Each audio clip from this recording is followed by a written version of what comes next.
Guys, welcome to my YouTube channel truly knowledge. आज के video में बात करेंगे क्लास 10th का झारखंड एकेडमिक काउंसिल से जो पेपर निकला है 2022 का टर्म 2 का सेट 1 साइंस का। चलिए इस वीडियो को लेट ना करते हुए स्टार्ट करते हैं। इसका क्वेश्चन आंसर जानेंगे। टोटल एक भी क्वेश्चन छोड़ेंगे नहीं, चाहे लॉन्ग क्वेश्चन हो या शॉर्ट क्वेश्चन हो, समझ समझ के बनाएंगे। तो चलिए पहला क्वेश्चन है हमारा, विद्युत आवेश का एसआई मात्रक लिखिए। तो विद्युत आवेश का एसआई मात्रक लिखिए और एक इलेक्ट्रॉन पर कितना विद्युत आवेश होता है वो भी बताना है। तो विद्युत आवेश का मात्रक होता है वो कूलम होता है, जिसको सी से डिनोट करते हैं, और एक आवेश में होता है 1.6 × 10 का पावर -19 होता है, कूलम हो जाएगा। ये हो गया आंसर। नेक्स्ट क्वेश्चन है, वोल्ट मीटर का प्रयोग कौन सी भौतिक राशि मापने में की जाती है? इसे विद्युत परिपथ में किस तरह संयोजित किया जाता है? तो वोल्ट मीटर का प्रयोग, वोल्ट मीटर का प्रयोग कौन सी भौतिक राशि, वोल्ट मीटर को हम लोग क्या चीज, कौन सी भौतिक, वोल्ट मीटर राशि नापने मतलब वोल्टेज नापने के लिए करते हैं, और इसे कौन से क्रम में संयोजित किया जाता है? पार्ट्स क्रम में संयोजन करता है, मतलब उसको हम लोग क्या कहते हैं? समांतर क्रम भी कह सकते हैं। अगला क्वेश्चन है, एक ऐसी धातु का नाम बताए। क्वेश्चन नंबर 3, एक ऐसी धातु का नाम बता दीजिए जो कमरे के ताप पर द्रव अवस्था में पाई जाती है। तो वो पारा होती है, मरकरी, जिसको हम लोग Hg से डिनोट करते हैं। अगला क्वेश्चन है 4 नंबर, अल्काइन का समान सूत्र लिखिए। अल्काइन का समान सूत्र क्या होता है? CnH2n-2 होता है। अगला क्वेश्चन है, मेंडल ने अपने प्रयोग के लिए किन पौधे को चुना था? मेंडल ने अपने प्रयोग के लिए मटर का पौधा चुना था। चलिए आगे बढ़ते हैं क्वेश्चन नंबर 6 की ओर। तो क्वेश्चन नंबर 6 क्या कहता है? एक जैव निम्नीकरण पदार्थ का उदाहरण दीजिए। तो जैव निम्नी पदार्थ कौन कौन है? कागज है, सूती कपड़ा है, ऊनी वस्त्र है। चलिए आगे बढ़ते हैं। उत्पादक अपने ऊर्जा के लिए किस पर निर्भर करते हैं? उत्पादक मतलब पेड़ पौधा, जल पे, सूर्य का प्रकाश पे, क्लोरोफिल पे, कार्बन डाइऑक्साइड पे, ये सब मिलेगा तभी तो उसका मतलब उत्पाद बनेगा, है ना। चलिए आगे बढ़ते हैं। 8 नंबर, 1 एम्पियर की परिभाषा लिखिए। मतलब धारा की परिभाषा लिखने के लिए बोल रहा है आपको। किसी परिपथ में क्वेश्चन भी दिया हुआ है, किसी परिपथ में धारा की गणना करें यदि 500 कूलम आवेश 10 मिनट में इसके होकर गुजरता है। तो पहले हम लोग इसको परिभाषित कर लेते हैं 1 एम्पियर को। तो 1 एम्पियर को परिभाषित करने के लिए करते हैं, अगर किसी चालक से होकर 1 सेकेंड में 1 कूलम आवेश प्रभावित होती है तो उस परिपथ में आने वाली धारा को 1 एम्पियर धारा कहा जाता है। तो I बराबर क्या होता है? Formula Q/T। तो I बराबर क्या हो जाएगा? Q का मान 1C ले लिए कूलम और T का मान 1 सेकेंड ले लिए, क्या हो जाएगा? 1CS-1 हो जाएगा, ठीक है, एम्पियर आंसर हो जाएगा। अगला इसको क्वेश्चन बनाते हैं। गिवन डेट क्या क्या, क्यू की वैल्यू दी हुई है 500 कूलम और टी की वैल्यू दी है 10 मिनट। 10 मिनट में तो नहीं बनेगा, सेकंड में बनेगा। तो 10 को हम लोग 60 से मल्टीप्लाई कर देंगे तो ये हो गया 60 100 एंड सेकंड हो गया। चलिए हम लोग फॉर्मूला निकाले, आई की वैल्यू निकाली। आई बराबर क्या होता है? Q/T।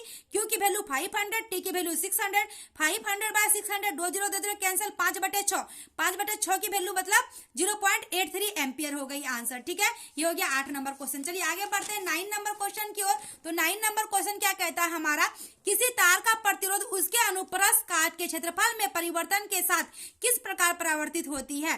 तो इसका आंसर हो जाएगा उसके अनुप्रस्थ काट के क्षेत्रफल की व्युत्क्रमानुपाती होती है। व्युत्क्रमानुपाती का अर्थात क्या मतलब है? अनुप्रस्थ काट के क्षेत्रफल बढ़ने से चालक का प्रतिरोध घटता है और अनुप्रस्थ काट के क्षेत्रफल घटने से प्रतिरोध क्या होगा? बढ़ता होगा, ऑपोजिट हो जाएगा।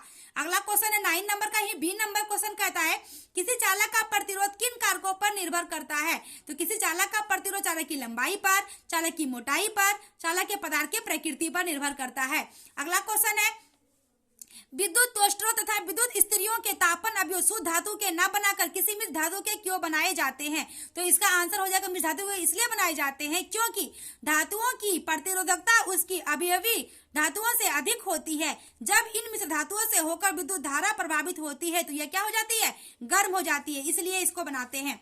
अगला क्वेश्चन है 11 नंबर क्वेश्चन क्या कहता है? 3 पर्यावरण हितैषी अभ्यास लिखें। 3 पर्यावरण हितैषी अभ्यास करने का मतलब क्या बुरा? पर्यावरण के हित में बताना है। तो क्या करेंगे? पहला है क्या है? प्लास्टिक के थैला का उपयोग नहीं करेंगे, प्लास्टिक से पर्यावरण खराब होता है। उसके जगह पे हम लोग क्या, कपड़े का थैली या कागज की थैली का उपयोग करेंगे। चलिए अगला है, 3 को बोला है ना बनाने के लिए, तो अगला क्या है? गाड़ी की जगह हम लोग साइकिल का उपयोग करेंगे ताकि धुआं नहीं हो और पर्यावरण प्रदूषित ना हो। अगला है, हर जगह कूड़ा कचरा नहीं जमा करेंगे ताकि पर्यावरण दूषित ना हो। चलिए अगला क्वेश्चन है 12 नंबर, समजात अंक से क्या समझते, उदाहरण दे। समजात अंक का मतलब होता है वैसे अंक जो संरचना में समान होते हैं तथा कार्य में अलग होते हैं, उसे समजात अंक कहते हैं। जैसे पक्षी के पंख तथा घोड़े का अग्रपाद। दूसरा एग्जांपल एक और ले लिए हैं, मनुष्य के बाजू तथा गाय के अग्रपाद। चलिए आगे बढ़ते हैं। 13 नंबर, पारितंत्र में अपमार्जनकों की क्या भूमिका है। अपमार्जनकों की क्या भूमिका पारितंत्र में। हमारे जीव मंडल में जैव निम्नीकरण पदार्थों को अपघटित कर मिट्टी में मिला देती है तथा पर्यावरण को स्वच्छ बनाती है, इसीलिए हमें अपमार्जनक, पारितंत्र में अपमार्जनक की यही भूमिका, ये जरूरी भी है। चलिए आगे बढ़ते हैं। समजातीय श्रेणी क्या है। 14 नंबर, समजातीय श्रेणी का मतलब क्या होता है, जो एल्केन एल्काइन अल्केन जो पढ़ते हैं उसी चैप्टर से है। तो समजातीय श्रेणी कार्बनिक यौगिक की वह श्रेणी जिससे सभी सदस्यों में से एक ही प्रक्रियात्मक समूह रहता है और जिसके सब किसी भी दो क्रमागत सदस्यों के आणविक सूत्रों में सदा बॉन्ड CH2 का अंतर रहता है, उसे हम लोग समजातीय श्रेणी कहते हैं। फॉर एग्जांपल के तौर पे CH3OH, C2H5OH, C3H7OH, सब में अंतर कितने का है, CH2 का अंतर है। एक एग्जांपल और ले लेते हैं, CH3Cl, C2H5Cl, C3H7Cl, मतलब सब में Cl है, तो CH2 का अंतर है, सिर्फ एक बॉन्ड का अंतर है। तो ये हो गया हमारा समजातीय श्रेणी। चलिए आगे बढ़ते हैं। 14 नंबर क्वेश्चन के बाद आते हैं 15 नंबर क्वेश्चन। 15 नंबर क्वेश्चन में प्रूव करने वाला भी है श्रेणी क्रम संयोजन से क्या समझते हैं, और विद्युत परिपथ में 3 प्रतिरोधक जिनके प्रतिरोध क्रमशः R1, R2, R3 है को श्रेणी क्रम में जोड़ा गया है। विद्युत प्रतिरोध का तुल्य प्रतिरोध का व्यंजक प्राप्त करने के लिए बोल रहा है। तो श्रेणी क्रम किसे कहते हैं, एक छोर को दूसरे छोर से, दूसरे छोर को तीसरे छोर से, इसका लास्ट से उसका फर्स्ट में जोड़ते हैं, इसी को श्रेणी क्रम कहते हैं ना। तो चलिए इसका आंसर लिखते हैं। यदि प्रतिरोध को इस प्रकार जोड़ें कि प्रथम प्रतिरोध का अंतिम सिरे से दूसरे प्रतिरोध के प्रथम सिरे से संयोजित हो, उसे श्रेणी क्रम संयोजन कहते हैं। जैसे R1 का ये सिरा, इसका छोड़ेंगे इसका पहला, इसका छोड़ेंगे इसका पहला, ठीक है, ये हो गया श्रेणी क्रम संयोजन। इसका व्यंजक प्राप्त करने के लिए हमें एक फिगर बनानी पड़ेगी। तो ये प्रतिरोध माना 3 प्रतिरोध लिया, R1, R2, R3, जिसमें V1, V2, V3 धारा है, V1, V2, V3 विभवांतर है और धारा तो एक ही जाएगी। तो चलिए माना 3 प्रतिरोध R1, R2, R3 है तथा विभवांतर V1, V2, V3 है और धारा तो एक ही है, I है। तो ओम के नियम से हम लोग क्या जानते हैं, V बराबर IR, लेकिन सब में तो अलग अलग V1, V2, V3 तो अलग अलग बन जाएगा। तो V1 बराबर IR1, V2 बराबर IR2 और V3 बराबर IR3। 3 समीकरण निकल के तीनों को जोड़ देंगे। तो V1 1 + 2 + 3, तो क्या हो जाएगा, V बराबर V1 + V2 + V3। तो V बराबर क्या होता है, IR बराबर V1 बराबर क्या निकल रहा है, IR1, तो IR1 प्लस V2 बराबर IR2 और V3 की जगह पे IR3। तो IR देखिए सब में, तो उतार दिए IR को, बराबर I तीनों में है, कॉमन ले लेंगे I, R1 + R2 + R3, ये I कैंसिल हो गया। तो हमारा फाइनल आंसर क्या निकल गया, I बराबर R1 + R2 + R3 निकल गया। आप चाहे तो स्क्रीनशॉट ले सकते हैं। आगे बढ़ते हैं 16 नंबर क्वेश्चन की ओर। तो 16 नंबर क्वेश्चन क्या कहता है, हमारा एक क्वेश्चन दिया, मैंने शॉर्ट में थोड़ा लिखा है इसको। एक क्वेश्चन है हमारा, एक फिगर दिया हुआ है, 3 प्रतिरोध है, पास क्रम में दिख रहा है, R1, R2, R3, बोल रहा है 5 ओम, 10 ओम, 30 ओम वैल्यू दिया हुआ है, इनमें 12 वोल्ट की बैटरी लगी है, बैटरी जो है 12 वोल्ट की है। तो 3 क्वेश्चन पूछ रहा है, परिपथ का कुल प्रतिरोध मतलब R की वैल्यू पूछ रही है, दूसरा परिपथ में प्रभावित कुल विद्युत धारा I की वैल्यू है, और तीसरा है प्रत्येक परिपथ में प्रभावित विद्युत धारा में कितनी धारा जाएगी। तो चलिए बनाते हैं। पहला का क्या होगा, पास क्रम संयोजन में 1/R बराबर 1/R1 + 1/R2 + 1/R3। R की वैल्यू कितनी है, 5, 10, 30 है, तो 1/R बराबर क्या हो गया, 1/5 + 1/10 + 1/30। तो 1/R बराबर क्या हो गया, 5, 10, 30 का LCM 30, इसका भिन्न का जोड़ बन गया, 5 से भाग देंगे 30 में 6, 10 से भाग देंगे 30 में 3 और 30 से भाग 30 में 1 गुना 1 तो 1, 6, 3, 9, 1, 10, मतलब 1/R बराबर कितना हो गया, 6, 3, 9, 1, 10, 10 बटे कितना हो गया, 30 हो गया। तो 0, 0 क्या हो गया, कैंसिल हो गया। तो 1/R बराबर कितना हो गया, 1/3, कोना कोनी गुना कर लेंगे तो R बराबर कितना हो गया, 3 ओम आ गया। ये पहला क्वेश्चन का आंसर हो गया। सेकंड क्वेश्चन क्या बोल रहे हैं, प्रभावित विद्युत धारा निकालना है। तो ओम के नियम से हम लोग जानते हैं V बराबर IR, तो I बराबर क्या होगा, V/R। V की वैल्यू कितनी दी हुई है, हमारी दी हुई है 12 वोल्ट, तो 12 बटे, और R की वैल्यू टोटल R कितना निकल गया है हमारा, टोटल R कितना निकाला, अभी हमने निकाला 3 ओम, तो बटे 3 हो गया, 12/3 कितना निकल गया, 4 एम्पियर निकल गया। तीसरा क्वेश्चन क्या है, अलग अलग विद्युत धारा मतलब I1, I2 और I3 तीनों निकालना पड़ेगा ना। तो I1 बराबर V/R1, I2 बराबर V/R2 और I3 बराबर V/R3। V तीनों के लिए कॉमन है, 12, 12, 12, और R1 की वैल्यू बटे 5, R2 की वैल्यू बटे 10 और R3 की वैल्यू बटे 30। तो 12/5 2.4 एम्पियर, 12/10 1.2 एम्पियर, 12/30 0.4 एम्पियर। ये फाइनल आंसर हो गया। आप चाहे तो स्क्रीनशॉट ले सकते हैं। 16 नंबर क्वेश्चन।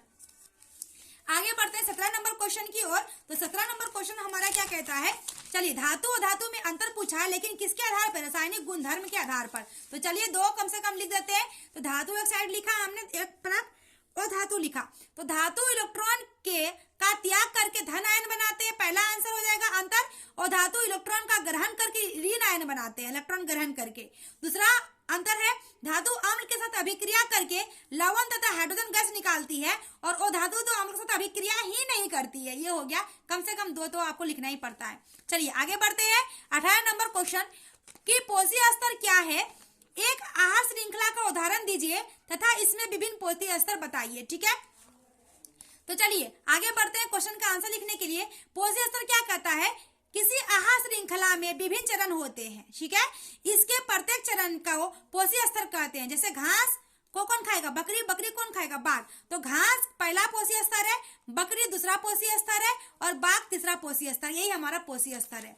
चलिए 19 में लास्ट क्वेश्चन है, लेकिन लास्ट क्वेश्चन में दो क्वेश्चन पूछा, 19 का ए और 19 का बी। 19 का ए पहला क्वेश्चन है, प्रभावी लक्षण से क्या समझते हैं।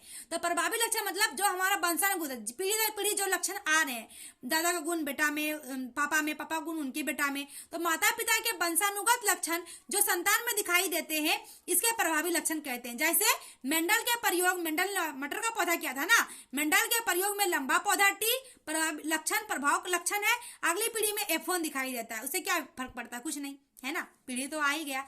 बी नंबर क्वेश्चन है, मेंडल के प्रयोग द्वारा कैसे पता चला कि लक्षण प्रभावी तथा अप्रभावी होते हैं, समझाइए। तो पहला मटर का दाना बड़ी टी ले लिए, छोटा मटर का दाना छोटी टी। तो करेंगे तो एक टी एक छोटी टी ही आ रहा है, एक टी इधर से ईटी लीजिए या ईटी लीजिए, एक बड़ी टी एक छोटी टी, एक बड़ी टी एक छोटी, 4 गो होता ही है। ताकि इधर से भी कीजिए आप। ठीक है, तो इसके बारे में लिखना पड़ेगा ना, थोड़ा सा लिखा है, ज्यादा नहीं लिखा है। तो मेंडल के प्रयोग के आधार पर मेंडल ने निष्कर्ष निकाला कि जीव में लक्षण दो प्रकार के होते हैं, एक प्रभावी लक्षण और एक अप्रभावी लक्षण। अर्थात वंशानुगत लक्षण प्रभावी या अप्रभावी दोनों हो सकते हैं। तो आज के लिए सारा क्वेश्चन सॉल्व हो गया सेट 1 का। अगर हमारी ये वीडियो अच्छी लगी हो, लाइक सब्सक्राइब शेयर जरूर करें। Thank you.